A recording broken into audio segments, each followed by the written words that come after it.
Stoke-on-Trent City Council has agreed to write off £1.5 million owed to it by Port Vale Football Club.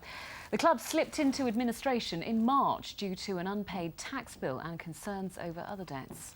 But how's the decision been received in the city, where there's been criticism of cuts to public services? Here's our Staffordshire reporter, Liz Copper. Port Vale was formed in the Victorian era, but in modern times the club's faced financial troubles. 6 years ago, Stoke-on-Trent City Council loaned the club £2.25 million. More than half that sum is expected to be written off because the club's gone into administration.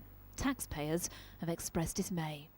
If anybody else is run short of money in business around here, they don't care about them. It is really appalling when people are struggling in this city anyway. I think they're giving too much away all the time for other people when they should be looking after this end, not somebody else's.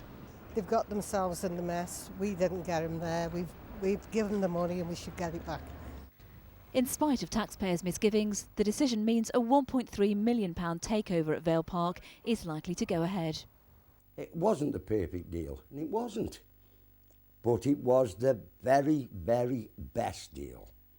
Now, the taxpayers will be aggrieved, and I can understand them. And hindsight's a wonderful thing. At a creditors' meeting, the next steps in the takeover were approved.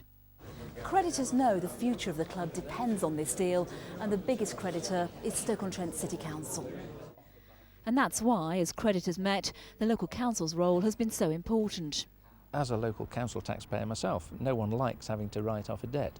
All I can say is that this has resulted in a better return for the council and the council taxpayer than the alternative of liquidation.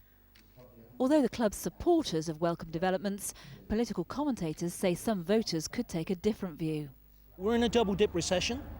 Quite clearly, Stoke-on-Trent has suffered in the past few years and it's going to continue to suffer. So council taxpayers will be asking, why are we using this money to bail out a football club when so many of our essential services are being cut? The next cuts at Vale Park, though, will be in ticket prices.